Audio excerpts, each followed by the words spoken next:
Greetings und herzlich willkommen zu einem neuen Video hier beim Vaporologen.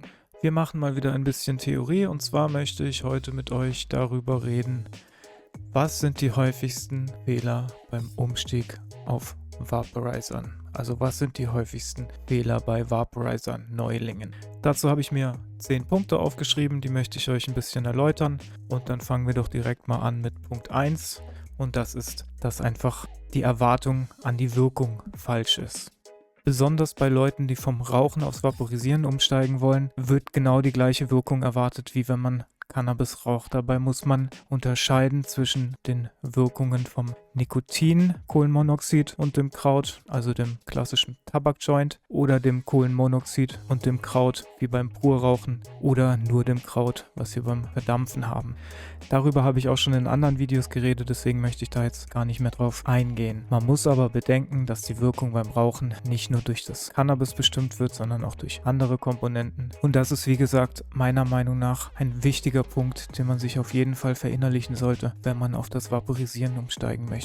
Ein weiterer häufiger Fehler von Anfängern bei Vaporizern ist, dass sie mit einem Vaporizer ein falsches Zugverhalten haben. Denn es ist nämlich so, man erwartet nämlich, dass man mit einem Vaporizer ungefähr das gleiche Zugverhalten hat wie beim Rauchen. Dem ist aber nicht so, denn es ist zum Beispiel so, dass wenn wir einen Joint rauchen und stärker dran ziehen, dass wir dann einen stärkeren Glutpunkt haben und dadurch auch mehr Rauch produziert wird. Klingt ja logisch.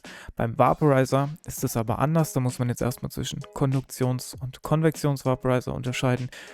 Bei einem Konduktionsvaporizer ist es nämlich so, dass die Kammerwand aufgewärmt wird und wir dann Luft durch die Kammer ziehen, die dann den Dampf abträgt und es entstehen Dampfwolken, die wir inhalieren können. Wenn man seinen Zug jetzt aber maßgeblich erhöht, dann kühlt das die Kammerwand ab und dadurch entsteht weniger Dampf, den wir inhalieren können und die Performance des Vaporizers bricht bei einem stärkeren Zug ein als bei einem nicht so starken Zug. Bei einem Konvektionsvaporizer ist es so, dass das Heizelement unter den Kräutern ist und die einströmende Luft erhitzt wird und dann durch die Kräuter läuft und dabei die Inhaltsstoffe extrahiert und Dampf entsteht. Wenn wir jetzt hier aber einen zu starken Zug anlegen, dann wird die einströmende Luft nicht genug erwärmt und extrahiert somit weniger Inhaltsstoffe aus unserem Kraut und es entstehen weniger Wolken und auch hier bricht die Performance des Vaporizers ein. Es ist bei Vaporizern also durchaus wichtig, eine geeignete Zugtechnik zu entwickeln, mit dem der Vaporizer für seine Verhältnisse am besten performt. Ein weiterer Punkt ist, dass man erwartet, dass die Wirkung sofort einsetzt, genauso wie man es auch beim Rauchen gewöhnt ist. Das habe ich auch schon in Videos erwähnt, deswegen nur ganz kurz. Es ist so, dass der schnellste Wirkeintritt bei einem Tabak-Kraut-Joint geschieht. Beim Purrauchen ist die Wirkung dann etwas verzögert, tritt aber auch relativ schnell ein, weil die Wirkung vom Kohlenmonoxid in die Cannabiswirkung übergeht und beim Vaporisieren tritt die Wirkung noch später ein. Wir haben hier die Nikotinwirkung, hier haben wir die THC-Wirkung, die wesentlich später eintritt und bei einer Tabak-Joint-Mische wirkt zunächst das Nikotin schlagartig und geht dann in die Cannabis-Wirkung über. Und viele, die auf einen Vaporizer umsteigen, die sind zu ungeduldig und können es nicht erwarten, dass die Vaporizer-Wirkung einsetzt und sagen daher, der Vaporizer bringt nicht so viel oder sind auch einfach zu sehr noch die Nikotinwirkung gewöhnt, wenn es Konsumenten einer Tabak-Kraut-Mische sind. Ein weiterer Punkt, der nicht zu verachten ist, dass man erwartet, dass genauso viel Rauch kommt, wie wenn man das Kraut verbrennt. Dazu muss man erstmal sagen, beim Vaporizer entsteht kein Rauch, sondern Dampf. Das ist aber auch ein Aerosol, enthält aber wesentlich weniger Schadstoffe, zum Beispiel keine Rußpartikel oder wesentlich weniger Teer, je nach Temperatur, mit der man dampft. Die Menge an produziertem Dampf ist dabei unter anderem abhängig von dem Cannabinoidgehalt des Krautes, von dem Terpengehalt des Krautes oder auch vom Feuchtigkeitsgehalt des Krauts. Beim Rauchen ist es so, dass die Rauchproduktion eigentlich nur davon abhängig ist, wie viel Material verbrannt wird. Man muss sich also verinnerlichen, dass beim Vaporisieren die Aerosolproduktion wesentlich geringer ist. Dafür ist aber der Anteil an gesundheitsschädlichen Stoffen im Aerosol auch wesentlich geringer und der Anteil an Wirkstoffen im Vergleich in Relation zu den schädlichen Stoffen viel höher. als beim Rauchen. Ein weiterer Punkt ist der Wunsch nach restloser Extraktion. Es ist nämlich so, dass wenn wir Kraut rauchen, dann bleibt danach nur noch Asche übrig und die Asche kann man nicht mehr weiter verbrennen, die bringt einem nichts mehr. Beim Vaporisieren ist es aber so, dass das Kraut dekarboxyliert wird und nur Teile des THCs aus dem Kraut extrahiert werden und in dem gewapten Kraut immer noch Wirkstoffe vorhanden sind. Das heißt, man hat also das Gefühl, dass man in Anführungsstrichen nicht alles rausgeholt hat. Aber man muss beachten, dass beim Rauchen schon ca. 30% der Wirkstoffe durch die Hitze zerstört werden und weiterhin nur ein kleiner Teil der Wirkstoffe aus dem Rauch vom Körper aufgenommen werden können. Das Vaporisieren ist also in der Summe effizienter, obwohl man nicht alle Wirkstoffe rausholt. Das klingt irgendwie widersprüchlich und unlogisch, wird aber von vielen Nutzern bestätigt. Auch ich bestätige das.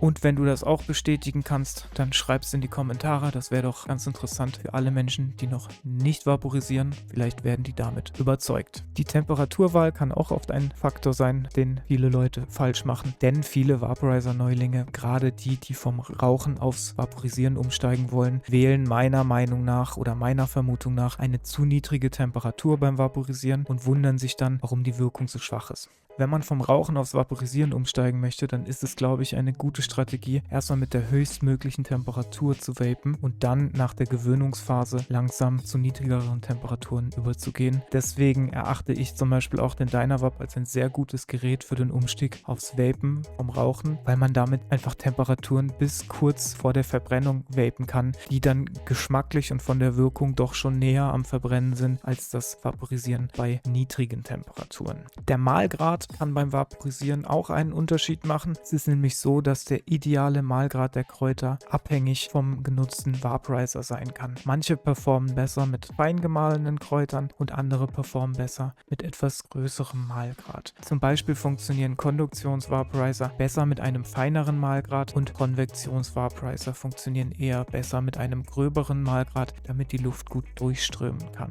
Es gibt aber auch Vaporizer, bei denen die Mahlgrade eher weniger entscheidend sind. Das sind dann oft Hybrid-Vaporizer, wie zum Beispiel der Mighty oder der Venti. Da kann man sogar ganze Blüten mit vapen, ohne die klein zu machen. Dann habe ich mir noch aufgeschrieben, dass man oft ungeduldig beim Aufheizen ist, denn vielen dauert es halt auch zu lange, wenn der Vaporizer zum Beispiel 1 Minute braucht, bis er aufheizt, wie zum Beispiel beim Mighty Vaporizer. Aber ganz im Ernst, wie lange braucht man, um einen Joint zu bauen?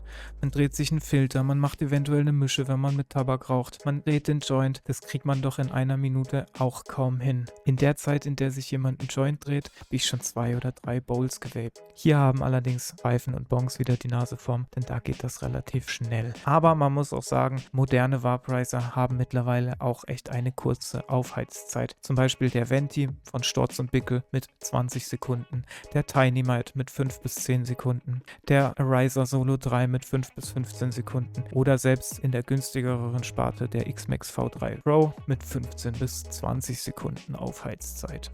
Als vorletzten Punkt habe ich mir noch aufgeschrieben, dass man eine zu leere oder zu volle Kammer hat, denn manche Vaporizer brauchen halt einfach eine Mindestfüllmenge, damit die gut performen. Zum Beispiel der Venti, der ist meines Erachtens einer, der braucht eine gewisse Füllmenge, dass er auch performt. Und auf der anderen Seite darf man den Vaporizer auch vollstopfen, sonst zieht er nicht mehr und performt auch nicht mehr. Und auf der anderen Seite kann auch eine zu starke Befüllung dazu führen, dass die Performance nicht optimal wird. Es führt zu weniger Airflow und weniger Verteilung der Wärme und dadurch können dann Hotspots entstehen. Zum Beispiel kann das Kraut an der Kammerwand von Konduktionsvaporizern schon relativ schwarz sein, während innen eigentlich noch alles grün ist, wenn das Kraut zu sehr komprimiert ist. Und als letzten Punkt habe ich noch, dass man einfach viel zu früh aufgibt. Und das ist, glaube ich, auch ein sehr wichtiger Punkt, denn man muss sich verinnerlichen, es kann halt echt eine gewisse Zeit dauern, dass man sich daran gewöhnt hat, dass die Wirkung später einsetzt, dass die Wirkung anders ist und damit meine ich halt irgendwie sauberer und dass man weniger visuelles Feedback in Form von Dampf hat. Die Dampfentwicklung könnte man zum Beispiel noch erhöhen, indem man seinem Kraut ein bisschen CBD-Isolat oder Crumbles beimischt. Dadurch hat man dann eine höhere Dampfproduktion. Man sollte sich aber auch bewusst sein, dass das auch die Wirkung verschieben kann. CBD wirkt beispielsweise den psychoaktiven Effekten von THC ein bisschen entgegen. Genau, das waren meine 10 Punkte, die ich mir aufgeschrieben habe von den häufigsten Fehlern von Vaporizer-Neulingen. Das wäre es dann von meiner Seite. Jetzt bist du aber gefragt. Und zwar, fehlt irgendwas auf der Liste? Fällt dir irgendwas noch ein, was du vielleicht hattest? Wenn ja, dann hau es in die Kommentare. Andere sind bestimmt gespannt drauf, was ihr zu berichten habt. Macht's gut, Leute. Bis zum nächsten Mal. Euer Vapologe.